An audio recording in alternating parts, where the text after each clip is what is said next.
Olá, tudo bem? Estamos dando sequência ao estudo do Evangelho segundo o Espiritismo. Hoje o encontro número 99, capítulo 23, Moral Estranha, parte 2.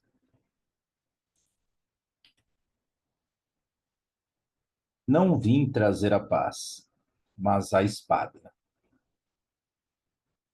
Item 9. Não penseis que eu vim trazer a paz para a terra. Eu não vim trazer a paz, mas a espada. Pois vim separar o homem de seu pai, a filha de sua mãe e a nora de sua sogra. E o homem terá por inimigos os da sua casa. Mateus capítulo 10, versículo 34 a 36. Item 10. Eu vim trazer fogo à terra, e o que desejarei eu, senão que ele se acenda? Eu, pois, devo ser batizado no batismo, e como aguardo para que isso se realize? Vós cuidais que eu vim trazer a paz à terra? Não, eu vos asseguro, mas a separação. Pois de hoje em diante haverá numa mesma casa 5 pessoas divididas, 3 contra 2 e 2 contra 3. O pai contra o filho e o filho contra seu pai. A mãe contra a filha e a filha separada da mãe. A sogra contra a sua nora e a nora contra a sua sogra. Lucas, capítulo 12, versículos 49 a 53. Então, aqui, Mateus e Lucas estão falando da mesma passagem, né? E olha só a diferença, como um fala bem mais que o outro, né? É interessante a forma, as características de expressão de cada um deles, né? Vamos em frente. Foi Jesus a personificação da doçura e da bondade, que não cessava de pregar o amor ao próximo. Quem disse essas palavras? Eu não vim trazer a paz, mas a espada. Vim trazer o filho do pai, o marido da mulher, vim trazer fogo na terra e tenho pressa que ele se acenda. Essas palavras não estão em flagrante contradição com seus sentimentos? Não é uma blasfêmia atribuir-lhe a linguagem de um conquistador sanguinário e devastador? Não, não há nem blasfêmia, nem contradição nessas palavras, pois foi ele mesmo quem as pronunciou, e elas testemunham a sua elevada sabedoria. Apenas a forma, um pouco equivocada, não traduz exatamente o seu pensamento, o que provocou alguns enganos quanto ao seu verdadeiro sentido. Tomadas ao pé da letra, elas transformariam a sua missão pacífica em missão de turbulências e discórdias. Consequência absurda que o bom senso rejeita, pois Jesus não podia contradizer-se. Jesus não podia contradizer-se? Sim, claro, ele podia. Mas se não houvesse coerência no que foi dito, não estaria.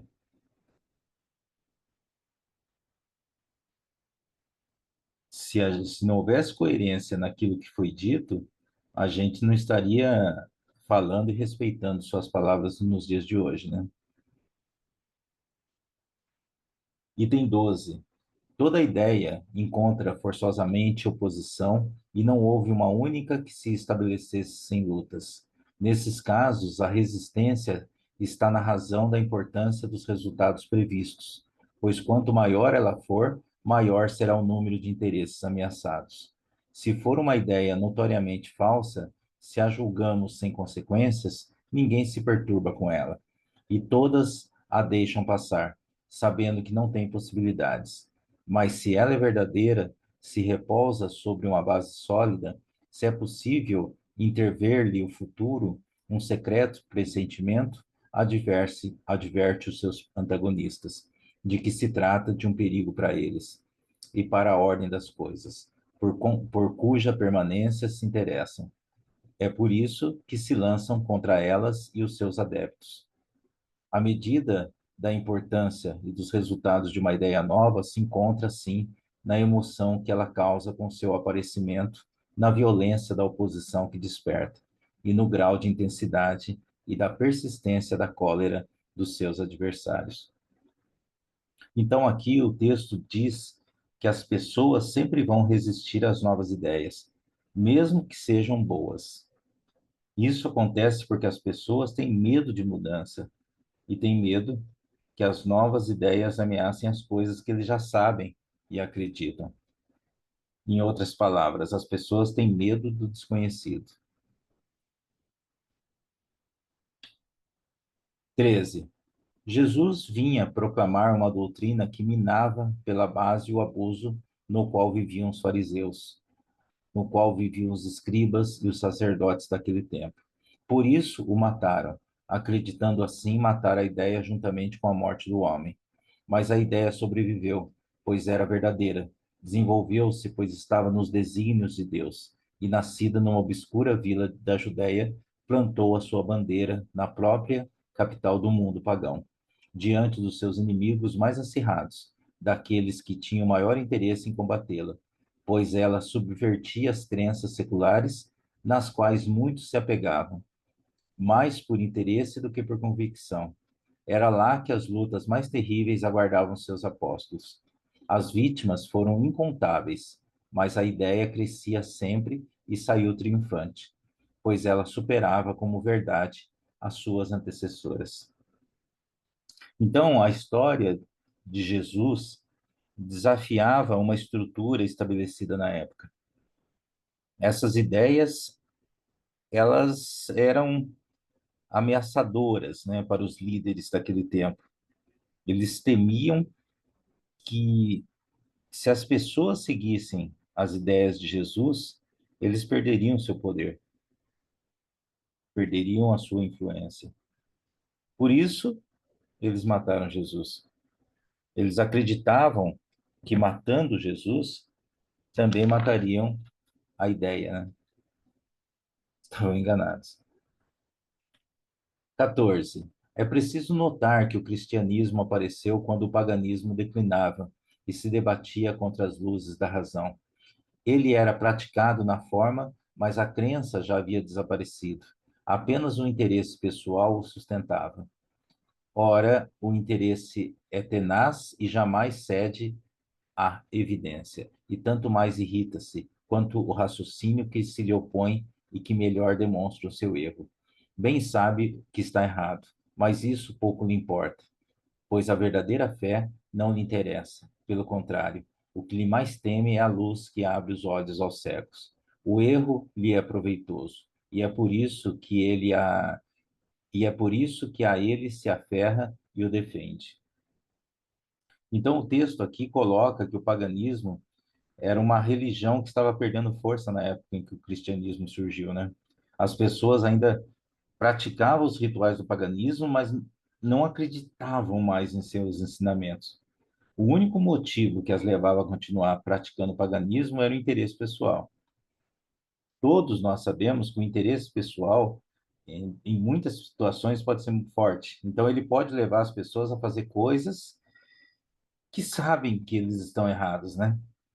Quando as pessoas são confrontadas com a evidência que estão erradas, elas podem se tornar ainda mais irritadas e defensivas. E muitas vezes aí que surge a violência, né? Não só das palavras.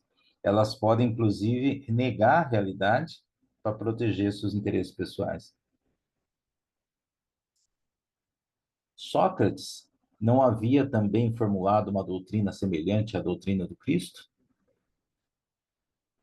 Por que não prevaleceu naquela época em meio a um dos povos mais inteligentes da Terra? É que o tempo ainda não havia chegado. Ele semeou em terreno não preparado. O paganismo não estava suficientemente gasto. O Cristo recebeu a sua missão providencial no tempo propício. Os homens do seu tempo não estavam todos à altura das ideias cristãs, mas havia um clima geral de aptidão para assimilá-las, pois começava-se a sentir o vazio que as crenças comuns deixavam na alma. Sócrates e Platão haviam aberto o caminho e predispostos os espíritos. Então, aqui nesse texto, o autor compara as doutrinas de Sócrates e Jesus. Ele argumenta que, que Sócrates ensinou ideias semelhantes à de Jesus, mas elas não prevaleceram na época porque o tempo não havia chegado. Na época, as pessoas ainda acreditavam nos deuses acreditavam nos rituais pagãos. Sócrates tentou ensinar as pessoas a pensar por si mesmas e a questionar as crenças tradicionais. No entanto, as pessoas não estavam prontas para ouvir o que ele tinha a dizer. Aí, o texto conclui dizendo que Sócrates e Platão preparavam um terreno para a chegada de Jesus. Infelizmente, os adeptos da nova doutrina não se entenderam quanto à interpretação das palavras do mestre, pois a maior parte estava velada por alegorias e figuras de expressão. Daí surgirem desde o início inúmeras seitas que pretendiam ter a posse da verdade exclusiva e que nem 18 séculos conseguiram pôr de acordo, esquecendo o mais importante dos preceitos divinos, aquele que Jesus tinha feito a pedra angular do seu edifício e a condição expressa da salvação: a caridade, a fraternidade e o amor ao próximo. Essas seitas se reprovaram reciprocamente, lançaram-se umas contra as outras, as mais fortes destruindo as mais fracas, afogando-as no sangue das torturas e nas chamas das fogueiras. Os cristãos, vencedores do paganismo, de perseguidos, fizeram-se perseguidores. Foi a ferro e fogo que plantaram a cruz do Cordeiro, sem mácula, nos dois mundos. Então, meus amigos, após a morte de Jesus, seus seguidores começaram a interpretar suas palavras de maneira diferente. Isso levou ao surgimento de inúmeras seitas, cada um com a sua própria interpretação da doutrina cristã. Essa divisão ocorreu pelo fato que muitas das palavras de Jesus eram veladas por alegorias e figuras de expressão, não eram expressões diretas, né?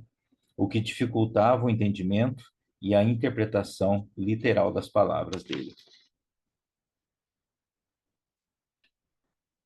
As guerras religiosas foram as mais cruéis e fizeram mais vítimas do que as guerras políticas, e nenhuma outra se cometeram tantas atrocidades e barbáries. O erro está na doutrina do Cristo? Certamente não, pois ela condena formalmente toda violência. Disse ele em algum momento aos seus discípulos: Ide matar, massacrar, queimar aqueles que não acreditam como vós? Não, ele disse ao contrário. Todos os homens são irmãos e Deus é soberanamente misericordioso. Amai o vosso próximo, amai os vossos inimigos, fazei o bem àqueles que vos perseguem. Ele disse mais: Quem matar com a espada morrerá pela espada. A responsabilidade, então, não é da doutrina de Jesus, mas daqueles que a interpretaram erroneamente, e dela fizeram um instrumento para servir às suas paixões. Daqueles que desconheceram essas palavras, meu reino não é desse mundo. Então, as guerras religiosas foram causadas pela intolerância e pelo extremismo. As pessoas que se envolvem em guerras religiosas, acreditam que sua religião é superior a todas as outras e que devem usar a violência para converter os outros ou protegê-los das ameaças. Jesus, em sua profunda sabedoria, previa o que deveria acontecer, mas essas coisas eram inevitáveis, pois decorriam da própria inferioridade da natureza humana, que não podia ser transformada de repente. Era preciso que o cristianismo passasse por essa longa e cruel prova de 18 séculos para mostrar toda a sua pujança. Pois, apesar de todo o mal cometido em seu nome, ele saiu dela puro e jamais duvidaram dele. A censura caiu sempre sobre aqueles que dele abusaram. A cada ato de intolerância, sempre se disse: se o cristianismo fosse mais bem compreendido e praticado, isso não teria acontecido. Aqui o texto coloca que Jesus sabia que as pessoas são imperfeitas e que cometeriam erros, né? Ele sabia que algumas pessoas usariam sua religião para justificar violência e intolerância. No entanto, Jesus também sabia que a sua mensagem de amor e paz era poderosa. Ele acreditava que no final o bem venceria o mal. Quando Jesus disse: Não penseis que eu vim trazer a paz, mas a separação, o seu pensamento era o seguinte: Não penseis que a minha doutrina se estabeleça pacificamente. Ela trará lutas sangrentas para as quais o meu nome será usado como pretexto. Pois os homens não me terão compreendido ou não terão querido compreender-me. Os irmãos separados por suas crenças desembairarão a espada uns contra os outros, e a separação reinará entre os membros de uma mesma família, que não tiver a mesma fé. Eu vim lançar fogo sobre a terra para destruir os erros e os preconceitos, assim como se coloca fogo num campo para destruir as ervas daninhas. E anseio porque se acenda para que a depuração seja mais rápida, pois desse conflito a verdade sairá vencedora. À guerra sucederá a paz, ao ódio dos partidos a fraternidade universal, às trevas do fanatismo sucederá a luz da fé esclarecida. Então, quando o campo estiver preparado, eu vos enviarei o Consolador, o Espírito da Verdade, que virá restabelecer todas as coisas, ou seja, dará a conhecer o verdadeiro sentido das minhas palavras, que os mais esclarecidos poderão, enfim, compreender. Ele dará fim à luta fratricida que divide os filhos de um mesmo Deus. Cansados, enfim, de um combate sem solução, que somente acarreta desolação e traz distúrbios aos seios da família. Os homens reconhecerão onde estão seus verdadeiros interesses, do tocante a este e a outro mundo. Eles verão de que lado estão os amigos e os inimigos de sua paz. Todos virão abrigar-se sobre uma mesma bandeira, a caridade, e as coisas serão estabelecidas sobre a terra, segundo a verdade e os princípios que já vos ensinei. Em síntese, o texto coloca que Jesus sabia que a sua mensagem de amor e paz seria desafiada. Ele sabia que as pessoas seriam intolerantes e se dividiriam por causa das suas diferenças, da sua forma diferente de pensar, né? O Espiritismo vem realizar no tempo determinado as promessas do Cristo. Entretanto, ele não pode fazê-lo sem destruir os abusos. Como Jesus, ele encontra em seu caminho o orgulho, o egoísmo, a ambição, a cupidez, o fanatismo cego, que cercados em suas últimas trincheiras, tentam barrar-lhe o caminho e suscitam contra eles entraves e perseguições. É por isso que eles também precisa combater, mas o tempo das lutas e perseguições sangrentas acabou, e as que ele tem de suportar serão as lutas morais, sendo que o fim de todas elas se aproxima. As primeiras duraram séculos, as de agora durarão apenas alguns anos, pois a luz, em vez de partir de um único foco, irrompe por todos os cantos do globo e abrirá mais depressa os olhos aos cegos. Então, segundo o texto, o Espiritismo é uma doutrina que luta contra os males do mundo. Ele não é violento, mas precisa enfrentar as forças do mal que ainda existem. Aquelas palavras de Jesus remetem, portanto, aos problemas segundo previa sua doutrina iria suscitar, aos conflitos momentâneos que surgiriam como consequência, às lutas que ele sustentaria antes de se estabelecer, como aconteceu com os hebreus antes da sua entrada na Terra Prometida, e não como um desígnio premeditado da sua parte em semear a desordem e a confusão. O mal devia provir dos homens e não dele. Como um médico, ele veio para curar, mas seus remédios provocaram crises salutares, removendo os tumores malignos do enfermo. Então é aquela questão: você é tabagista e está obeso, e você vai no médico e ele diz: se você não parar, você vai morrer. Se você não parar, você vai morrer, no máximo em 2 meses. Se você não mudar seus hábitos, em 2 meses você vai morrer. Aí a pessoa sai na rua e diz: aquele médico disse que eu vou morrer em 2 meses. Maluco. É aquela questão. Ele não falou que vai te matar. Ele previu. Ele colocou uma, uma medida preventiva a você. Se você não parar, você vai morrer. Por quê? Porque ele conhece a base da construção de uma doença. Ele conhece o desenvolvimento dela e sabe onde ela termina. E ele olha para você e diz: com esse tabagismo, com esse sedentarismo, com esses exames que eu tenho na mão, a previsão é essa. Então, as palavras de Jesus sobre não trazer a paz, mas a separação, significa que a sua doutrina causaria conflitos entre as pessoas. Isso não era algo que ele desejava, mas era algo que ele já via que era inevitável. É isso. No nosso próximo encontro, a gente vai entrar no capítulo 24, não pôr a candeia sob o alqueire, parte 1 desse capítulo.